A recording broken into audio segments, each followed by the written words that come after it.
Welcome to another episode of Live with Laura. I'm your host, Laura Hettiger, and today's conversation, I have a feeling a lot of you are going to empathize with because it's going to not only discuss who we are today, but how we got here, especially when we were kids and all of the resources that we were given as kids, but also the resources that some kids do not have.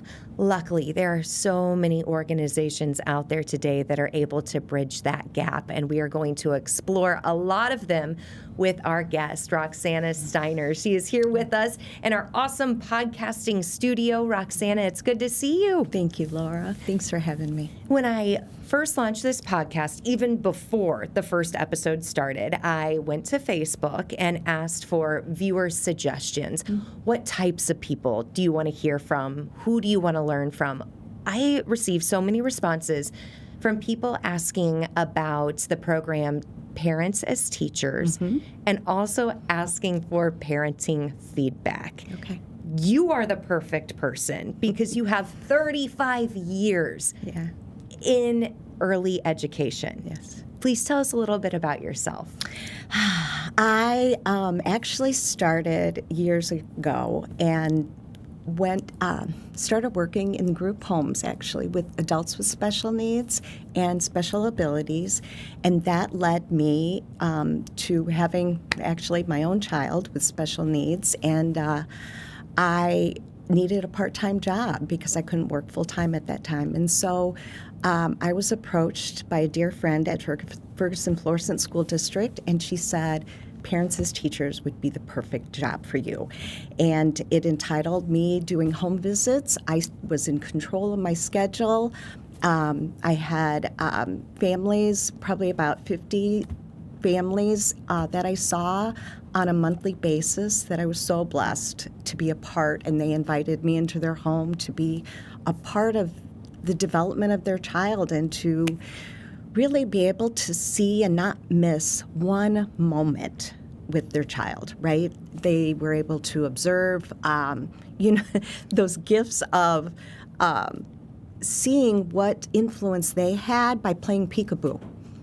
But yet that has a developmental attachment to it, right? To be able to see that those everyday moments were developmental moments and learning opportunities and building their brains with them, alongside them. And so Parents as Teachers, being the program that is as it is, it's, oh my goodness, I think like over 60 years old. It started here in Missouri, here in St. Louis actually, and at Ferguson Florissant School District. And it continues to grow. It's offered in every school district. It's in every state, but they may call it something different. I have a different name, but it's still the same, under the same curriculum. So many of the things you just shared, we're absolutely going to explore in this conversation. Let's hone in a little bit more for Parents as Teachers. Specifically, and I know you're not with them currently, you were for a very long time. How do parents get in contact with this organization? When is the best time to get in contact with this type of organization? Yeah, great question. So I would say prenatally you get started. You can contact the early ed program in any of the school districts and let them know that you want to join up. It's a free program that is offered to all parents, no matter what. And they will hook you up with a parent educator and they will come out and start working with you. And I'll say, maybe that's not the right words. It's working alongside you, partnering with you as a parent, and then all the way through 5 years old. And that's amazing, right? To have a partner that you can just, they offer developmental screening, so making sure that your child is on track gives you as a parent that peace of mind. And then when things might not be, maybe there might be some areas of concern, they're there to guide you through it and to get you the resources that you need, either through the First Steps program, which is 0 to 3, or it's the school district itself that has programs for special ed.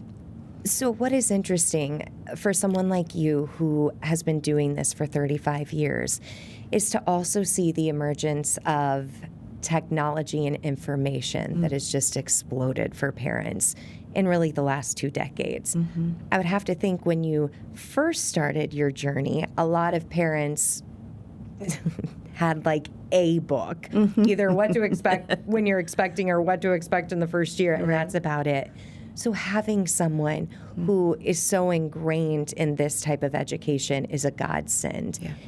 Now we're on the other side of things where parents are inundated with information every minute of every day. And that's another level of overwhelm, going from not knowing anything to, oh my gosh, now I'm expected to know everything, and you're constantly thinking, am I doing the right thing? Right. I would imagine having a partner, especially now to quiet the noise, is such a gift for parents. Yeah, that's such a valid point. And I feel for parents now. If I had to do it all over again, I would be insane, because you're right. All of that information is at your fingertips.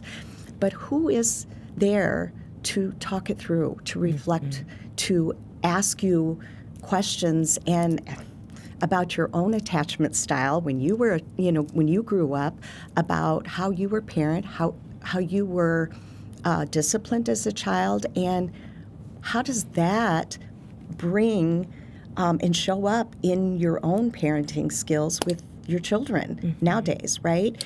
And technology doesn't talk that through with you, right? And so there's a lot of pressure on parents.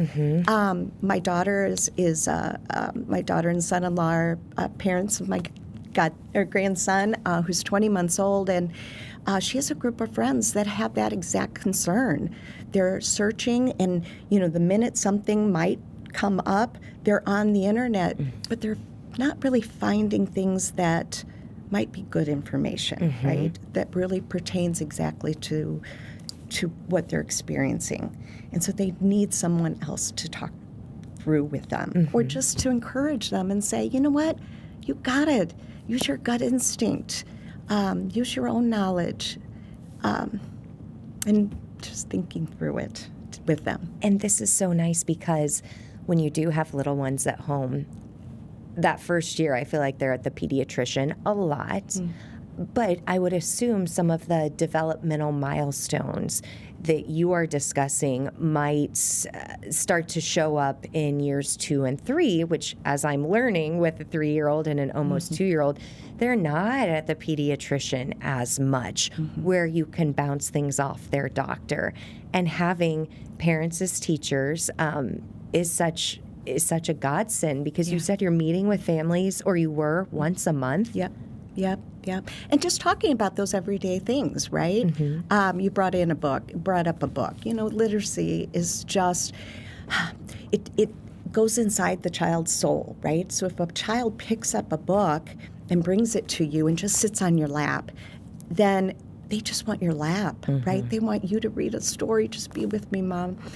But if they go and they're searching and they find a particular book, that is meaningful to them. And it's the same book you're reading over and over and over again, right? But they love that book. There's something about that book that speaks to them, or they see themselves through that, right? And so literacy is just an amazing tool. Things that you have in your home are just a learning experience in itself, right? You don't have to have all this stuff. You brought up technology. Oh my goodness. I'm sorry, I probably put the tablets down, put the phone down, have a conversation in the car, sing songs together in the car. Really explore together, be curious together. And a parent doesn't have to have all the answers, right? If a child is asking about, why there's stars in the sky, let's find out together. I really don't know, And I think that the child leading the parent takes such a great pressure off of a parent to just do it alongside them and do it together, right? Let's let's grow up together and explore together, be curious. With my 2 little ones, I have grown more since the day my son was born than I did in all the years times 1,000 leading up to that moment. Right. And I've been so lucky to interview you on my St. Louis Live here at Channel 4.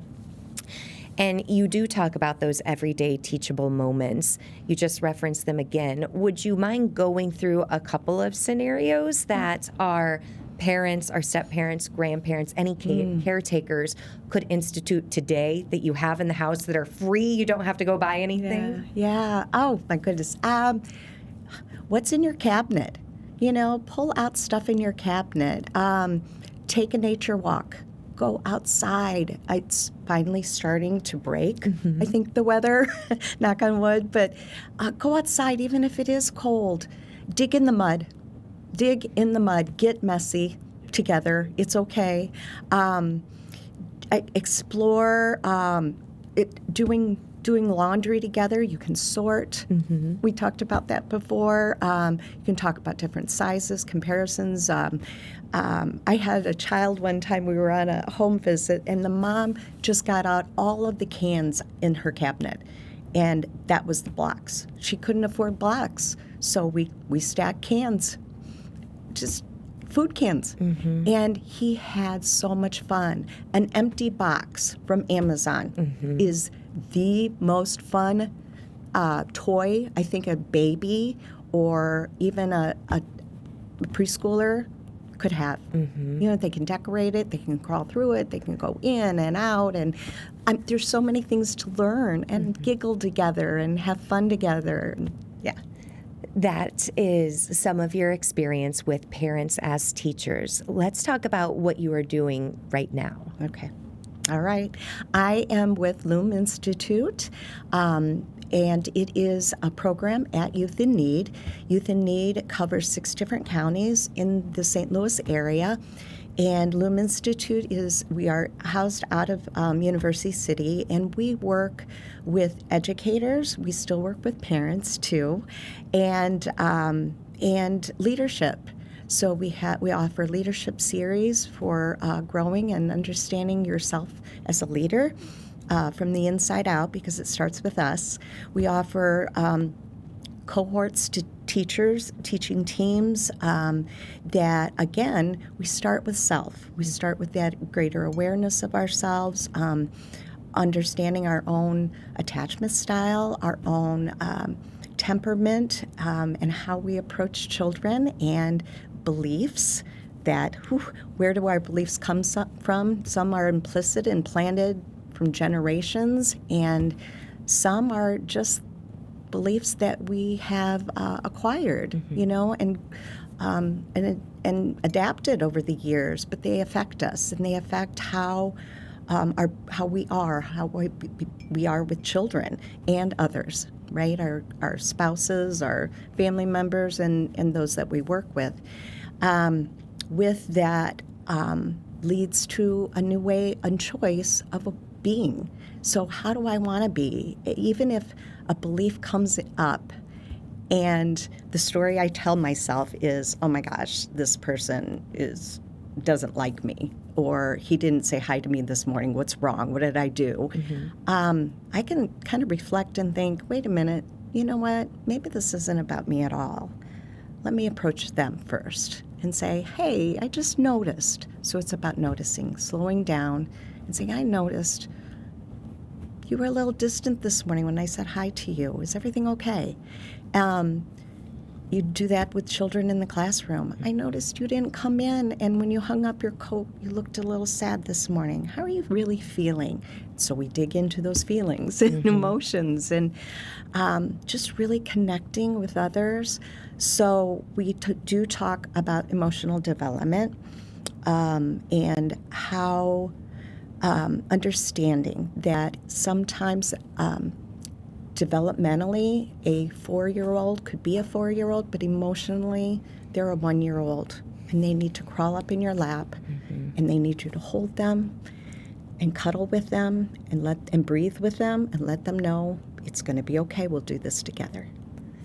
I think this is a good time to take a break because I have so many questions about to flow out of me after that response. So friends, you are watching Live with Laura. I am here speaking with Roxanne Steiner. She is a mom, a grandma, a gal who has over 35 years of experience in early childhood development. We're just scratching the surface. So when we come back, we are going to dig even more into a phrase I've heard you now use at least twice, attachment style. So when we come back, Roxanne is going to describe what she means by that and maybe give us something all to think about, reflect on, and also how we move forward based on our attachment style. Great. I'm excited for this next part of the conversation. I hope you are too. We'll be right back.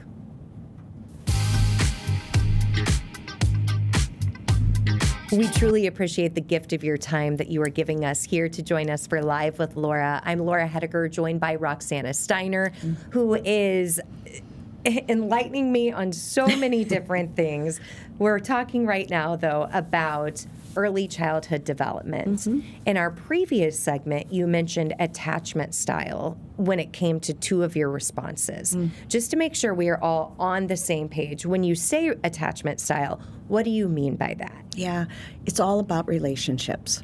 So no matter what, it's how we're connecting with each other, right? If a child is having a temper tantrum, the worst thing you can do is leave them alone because they're all in their big feelings, and we can't expect them to handle those big feelings all by themselves. So even just sitting alongside them and saying, when you're finished, I'm right here. I know you've got a lot of big feelings right now and that you're really upset, but I'm here with you. We're going to work through this.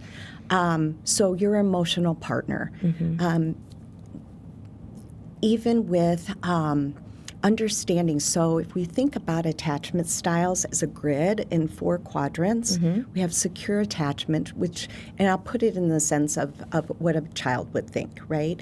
The child thinks, I'm secure, I'm safe, I'm with a caregiver that is going to take care of me, meet my needs, and I can go and explore and then come back, or at least look back. And I'm sure you saw this with your children. They might crawl away or walk away, and they're playing with something, and they just look at you, and you go, and you smile at them, and they go, they have enough courage, I can do the rest of this by myself, right? So that's, they look to you for that, their psychological home base, right? For that, so they can move on. If a child is not responded to, and that's not to say, I mean, of course, we're busy parents, we're busy caregivers, but it isn't a response, right? It's like, I hear you crying, I know that cry. That's a hungry cry, right? Or I know that cry too, that's a diaper change cry. I'll be right with you, I'm getting this done, and I'm going to attend to you. If a child needs are not met on a consistent basis, or I'll say a sporadic basis. Sometimes it's met right away, and then sometimes it's not, and a long time goes on. That child becomes, or that baby infant becomes more anxious. When is my needs going to get met? Because they are so dependent on the parent. So that child develops over time more of an anxious attachment style, and they might cry louder. They might cry more because they've realized if I do that, that's how I eventually get my needs met. I often say to educators that when a child, the educator just needs to take a bathroom break and they're getting ready to walk out the door, and there's always that one child that says, where are you going? When are you coming back? Can I go with you? And the teacher, she understands that child, understands maybe some experiences he might have had, then she can say, you know what, I will be right back. You're exactly right. I'm going to the restroom or I'm going to lunch, and I will be right back. And you know what, while I'm gone, would you hold my pen for me? Because I'll ask that from you when I come back. And that just gives that child just like almost a transitional object of, she trusts me, I'm going to trust her too, that she is going to come back. Because oftentimes at that point, someone in their life has left and not returned when that child needs them the most. It's been too sporadic, inconsistent. If that goes on for a long time, a child finally eventually says, you know what, I can't depend on adults in my life or someone else to take care of me, so I've got to do this myself. And so they develop more of an adaptive, avoidant behavior, where I'm taking notes over here. The child is very, very independent. And I'll give you an example. I was on a home visit one time years ago, and I walk in, and here's this child crawling up on the counter getting a snack, getting some cereal. And the mom was sitting with me, and I said, oh, he might want a snack. And she's like, oh, he's so independent. He just does everything himself. If he's hungry, he goes and gets food himself. And yes, we have great independent children, and that's what we want to have, right? But at one point, he realized, Mom can't attend to that need all the time, so I am only dependent for that hunger need. I got to rely on me and my own independence to get that. And I really want to hesitate and not judge anyone, because things happen. Depression happens. Mental illness happens. Life happens. Yes. Just plain life. So what I'm talking about, these attachment styles are really over a longer period of time. But when we think of a child that is acting out, right, having a needy behavior, maybe they're really clingy, that need is saying, I need you right now because I'm feeling like something's really off. And I don't know what it is, but I'm internalizing it. And so I need an adult to help me to feel safe again, to help me meet those emotional needs and physical needs too. So that's kind of it in a nutshell. And then with attachment style, I'm guessing long term these show up as adults too. Yes, they do. And I'm guessing that's what you have seen over and over in your career. Yeah. Actually, my team and I are going to be speaking at a conference, and we're going to be really diving into those attachment styles in the workplace because they do show up. So attachment is formed during those first few months of life. But it's, like I said, it's all about relationships, and that attachment foundation is a lifetime exposure to effect to your life. And so maybe if a child grew up with more of an anxious behavior as an adult, they learn. There's some people that I can trust, and I know that they're my emotional partners, but there's some that are not. And so they learn to adapt themselves. You see maybe in a workplace, and I use education because that's where I live, but maybe an anxious coworker might go to the office of a supervisor and just hang out every morning and go, so what are you doing today?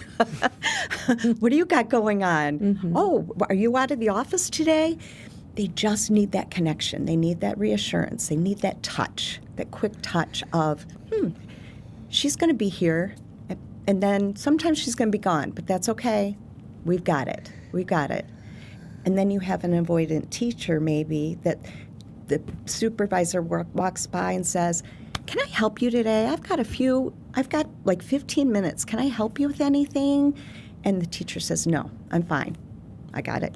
I don't need any help. I can do this myself. And so they kind of avoid that support. As you're going through this, I know I am going through the Rolodex in my own head of my friends, my coworkers, my family members that I can put into each of these quadrants, and some of them in several of these quadrants as adults. And I'm sure the listeners and viewers at home are doing the same thing. What's really hard, of course, as parents, specifically as moms, As you mentioned, these attachment styles are formed in the first few months of life. And something that is so hard is the fact, and you mentioned this, life happens. Maternity leave for so many companies, if companies have it, is 6 weeks. Yes. You said first few months. That's not months. Those are weeks. I know. If you are able to extend it, that's amazing. But now I already feel, oh my gosh, should I let my babies down because I returned to work? What advice do you have for parents who do constantly judge and evaluate what they are doing for their kids? And if you would you bring in something you gave to me a few months ago? Yes. If that's okay? Yeah. You're enough. You're enough. All the child needs is you. Always. And so it's not about the quantity. No, it's not about, it's about the quality, right? It's about really connecting. It's about eye-to-eye conversations. It's about getting on the level with that child, getting on the floor. So yeah, you're a working parent.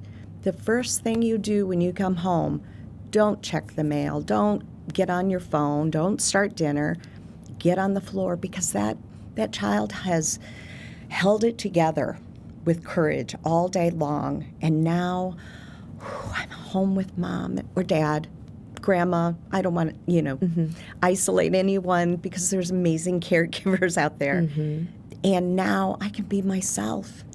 And they need to fill themselves up again with love, belonging, appropriate power that really only the one that loves them the most can really offer for them. So I think, yes, it can get hectic, but it's about the quality time that you can give, that reading the book before bedtime, those routines that the child can count on, right, gives them that sense of security and safety, right? And it's really about a felt sense of that love and really understanding those love languages. We're going all sorts of different avenues, but if I know my child is an affectionate child and I'm not, I'm going to need to be a little bit more intentional about giving extra hugs to him. I had an educator one time say that she went and she gives the choices and says, oh, do you want a fist bump? Do you want a hug? Do you want a high five? And the child looked at her and he looked at his mom and he said, Mommy says we don't hug. I'll have a high five. And the teacher says, okay, great. And so later she questioned Mom, and they had a really good relationship. And she's like, tell me about that. What did he mean by that?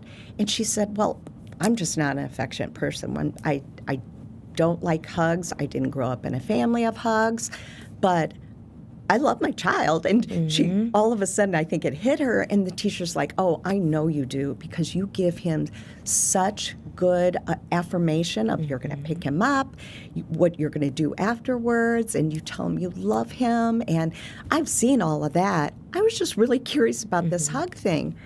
And so this child needs that physical touch. His mom didn't even realize how important it was. And so the first thing this teacher does is ask, what do you want? He chooses a hug every time. And it's not just a quick hug.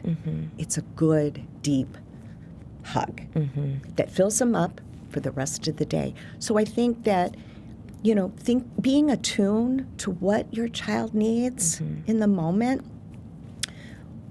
reduces the chances of all those adaptive attachments and just helps that child to feel safe in that moment in time. Let's focus on other signs that a child might be struggling emotionally. What are some signs, and then what are ways caregivers can respond in a healthy way? Yeah. Attunement is huge, right? So just watching, noticing what's typical of that child in his own joy, his own learning, the way he learns. But yeah, we talked about life happens, trauma happens, traumatic stress over time. I mean, so many things can cause stress on families and children, whether they understand it or not, or they know what's going on or know the details. If it's hidden completely from them and it's ignored or not talked about in a child way of understanding, then the child does internalize it. And so they'll make up their own stories in their head. So I think being emotional partners, being attuned to, if it's a caregiver, it's a parent, if it's a teacher, that they're able to notice those different behavior changes, if he's, what's typical for this child, not typical for any child this age, but what's typical for this individual child, and what's not. And then sitting alongside them and play with them, and those stories will come out. I was with the child one time and on the floor and just sitting there, and he said, do you want to play with me? And I said, sure. What are we playing? And he had cars, he had some dinosaurs, he had everything there. And all of a sudden, we were just moving things around. And he said, my mommy misses me. And I said, she misses you? And he says, yes. That makes me sad because mommy's sad. And I said, oh, yeah, I bet it does make you sad. And he says, does your mommy miss you when you're here with me? And I said, I bet she does. I haven't thought about it.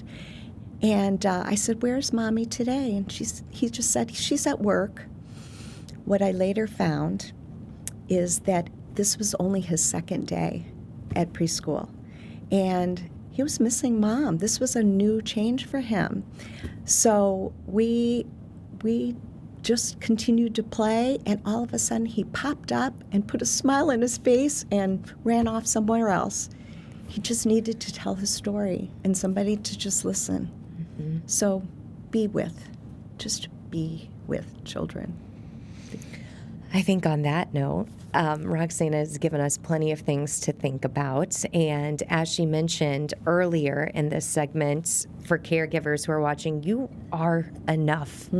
The fact they're even listening to this conversation shows that you are invested in your children, your grandchildren, and your stepchildren. And there's so many different layers, and we are so lucky to have such an amazing woman with a huge heart who has worked with so many children to be here to explain it to all of us. We're going to take our final break. We'll come back with a few more minutes here on Live with Laura with Roxanne Steiner.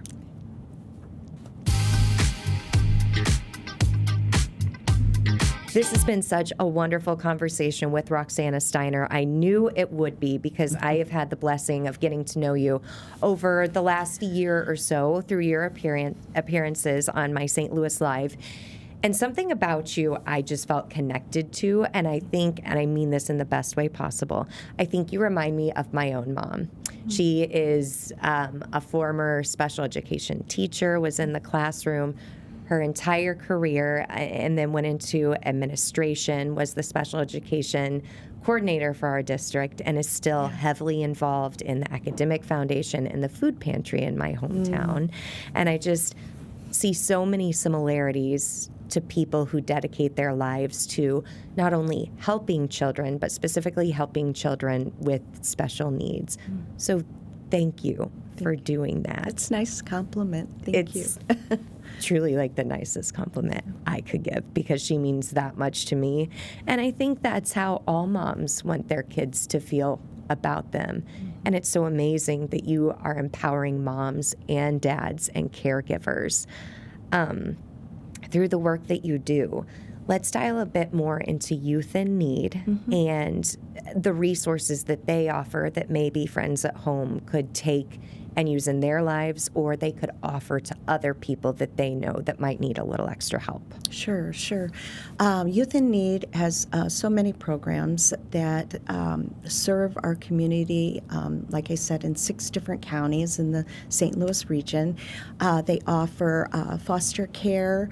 Oh, I hope I can name all of these. Foster care, homeless shelters, teen programs, counseling, Head Start and early Head Start programs. So they have their own centers, but they're also affiliated with other centers that have Head Start and early Head Start programs within their child development centers throughout the St. Louis area. And then Loom Institute is another arm, which is we offer professional learning opportunities for educators and for leadership. And have you noticed more recently that educators do need more support? All the stories that we do here at Channel 4 indicate it. Is that what you're seeing too? Yeah, they do. And like parents, they just need encouragement too, and to know, okay, am I doing okay, right? They need that. They need emotional partners as well. They've got it. They know the knowledge.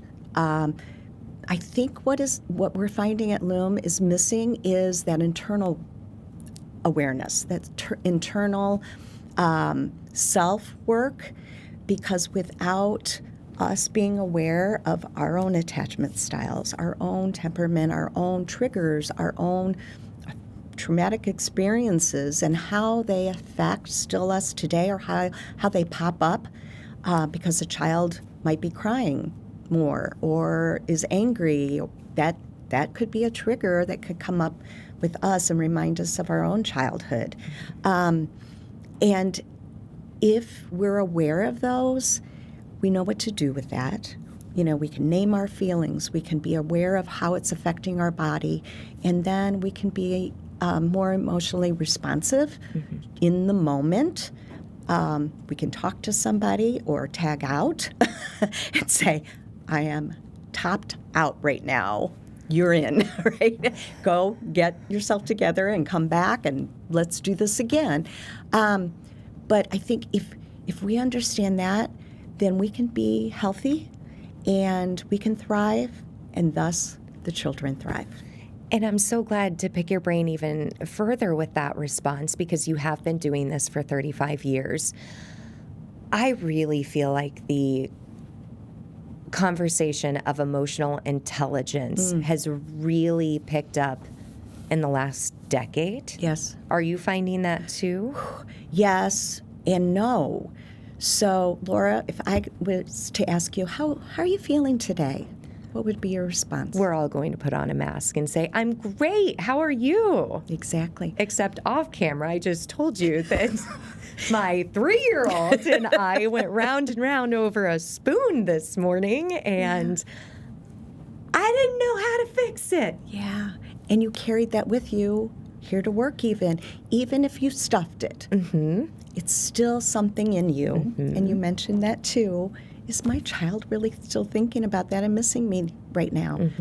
Because it was just about wanting to be with you, his presence, and you did give him that. Was it to the fullest? No, but was still, you took time to sit down at the breakfast table and have cereal with him. With the wrong spoon. That was enough. That was enough. But with the educators specifically, and I give educators all the congratulations and oh my goodness and respect in the world, because I know I couldn't do it. So for educators who maybe had their own cereal spoon moment that morning and then walk into a classroom of 20, maybe 25, maybe 30 little ones who have all had their own cereal spoon moments that day. How are you teaching these educators to be leaders in what can sometimes feel like very chaotic situations? Yeah, that's so it's interesting because we have the feeling charts. in classrooms, right, with the pictures and all the different feelings on it. And we ask children to identify their feelings, and we can even help them name some of the feelings, the bigger feelings, besides happy, sad, mad, and angry, right? But there's so many shadow feelings underneath those core emotions that you spoke about, emotional intelligence. That's what we want to instill in children, but we got to do it ourselves first. So I can say, you know what, I'm a little anxious, but underneath, I might be really fearful. Something has triggered me that just is causing some fear right now, deeper in. I can identify it. I know where it's coming from. Take a deep breath. And you know what? I'm strong. I'm courageous, and I can do this. Same with children. We just walk them through it. But if we don't practice it ourselves, and so at Loom, that's what we really work and talk with teachers alongside them. How do we practice this on a regular basis and model it for children? So that whether it's even joy, happy. I'm happy. Tell me more about that happy. Where's that coming from? And you can tell about an experience, and underneath it's a deeper shadow of happy, right? But to grow in that, and we do a lot of different practice activities. And what we found is that you almost need, and I even need, like the feelings list of all of the, hundreds of emotions in front of me for me to really sit and reflect, what is that emotion? And to help grow that in children is really doing them a lifetime of justice, to have better relationships, to be healthier, and mentally healthier, and emotionally as an adult. And that's what I keep thinking, because of course we're talking about early childhood development, especially 5 and under. But these are lifelong tools that they will be able to go back to. And so often I think adults throw out the phrase, well, children are resilient. They are, but it's also teaching them resiliency that they then take into adulthood when they're in the workplace and something doesn't go their way. Instead of melting down and throwing something, realizing, well, I've been upset before. I haven't gotten my way before, and it's okay. I can keep trying harder. I'm guessing that's the ultimate goal. It is, and recognizing that in others. So you recognize it in yourself first, and then being able to recognize it in others, and empathy, right? That you're describing empathy. I've experienced that before. Now I can be more empathetic and understand, okay, it's not about what's wrong with you. Oprah said, has a whole book on that, but it's about what happened. What happened to you? What happened this morning, right? Besides judging, and asking that of yourself. Okay, I just blew up. What happened? Oh, I know what happened. Okay, let me walk back. Let me identify it. You name it, you can tame it, type thing. Yes. The story I'm telling myself. But I can shift that. I have the power to change that story, and walk differently, or choose differently, or make a different decision on how I'm going to be with others. And I'm glad that you've given our listeners and viewers some tangible things that they can do. Earlier, you talked about going through your cabinets and naming the items, going on a nature walk, talking about the leaves that are on the ground, the leaves that are still in the trees, the birds that you see. Those are all things that you can do today with your kids. I want to continue asking you about emotions, because as you were talking, 2 things popped up in my head. One was this morning after I got to work, I logged into Facebook, and in one of my mom groups, a mom posted, how does everyone feel about crying in front of their child? And she gave the scenario that she has a 3-year-old She has a newborn. Things are very stressful. And she did cry in front of her son. And her son said, "Mommy, why are you crying?" Yeah. And she said, "Every other time I hide it. I go to the shower to cry." Of course, there are 50,000 responses from people way less educated than you on this topic. And I think back to a situation I had with my son a few weeks ago when I was very present. I was so in the moment, and I wanted to keep that moment that I cried because I was so happy.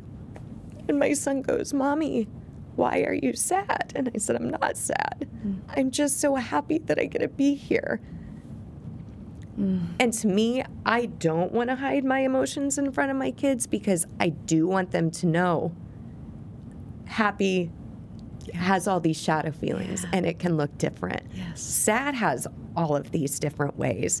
Mad can show up every which way.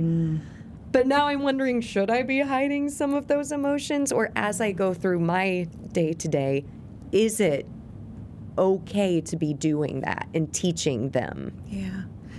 I think you answered your own question. Good, because if you're going to say, "Laura, you should be doing everything opposite of what you're doing," I'm going to have to get a new personality because I sometimes can't keep it in. No, what a beautiful story that is. And to be human, to teach our children, we're all human together, and we're healthy humans that have emotions, whatever, right? But we do it and we share those together. We're not meant to be disconnected. And so I think of your beautiful story and to think about what your son learned in that moment. And a number of things you've already mentioned, but that, he could be your emotional partner too, even in a happy moment. And I think about he will carry that with him with his future wife one day, right, or girlfriends. And that's the point. So how do we teach children as we're just human? And yeah, even in those really hard moments, we just say, "But I'm going to be okay because I've got you, we've got each other." It's okay to cry. And it is okay to cry. It's healing. So you answered. You have all of the wisdom. I'm trying, my gosh. But luckily, we in St. Louis have so many amazing people that do have a lot of wisdom, and you are part of the village, and we so appreciate the time that you have given us today. For people who would like to get in contact with you and the work that you are doing at Loom Institute, what is a great way to get in contact? We have our website, loominstitute.org, but follow us on Facebook because we post a lot on Facebook and encouragement, just resources on there.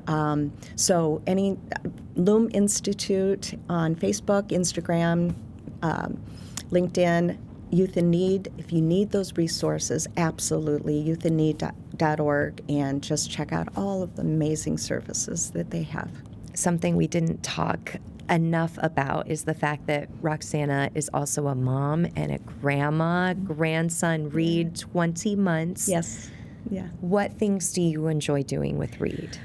It's different being a grandmother. I have learned that just being with him and sharing a moment of just watching and observing, because I don't have all the other stuff to do, right? Even though I do. I give to my daughters who lives out of town, and I am a doer. I love to clean. If I see something that needs to be done, I'm going to do it. But to just be with him and watch him and all his brain thinking what goes on in a moment. And so I think that slowed me down to appreciate child development in an observation lens. And I encourage parents to do that more often, to just sit and watch your child and watch all the gifts that bubble out and how much they do learn. And you can be a part of that. Don't miss a moment. Don't miss a moment. Even if you're busy and working, it doesn't matter. I am so thankful that all of the advice you have given today are free things that we all have access to. Even building your own library at home. We are so lucky that in St. Louis there are so many organizations that do give out books. I know a beautiful gift you can ever give someone who's expecting is a book, or because you mentioned just literacy is so valuable, and that one-on-one time together. Yeah, it is. Literacy is like the soul of a child, right? They can live and use their imagination, and what a gift that is, right, in itself.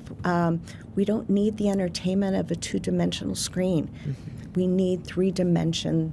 We're born to connect with each other. We are hardwired to need each other, and to explore and find our world, right? And you can't do that through a two-dimensional screen. Even speech development.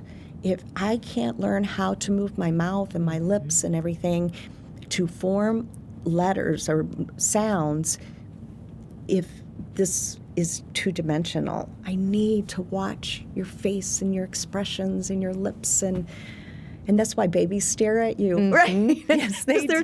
They're trying to learn all of that and form that. So, yeah, be together. What a wonderful hour it has been with you, Roxana. Thank you so much. Friends at home, thank you. Roxana is here today because some of you gave a suggestion to interview and speak with someone who has been affiliated with parents as teachers, but just overall with early childhood development. So thank you for those suggestions. Because of you, she's here, and she was just an angel on earth. Thank you. So friends, we so appreciate you spending part of your time with us. Until next time, thank you for listening, thanks you for learning, and thank you for being live with Laura.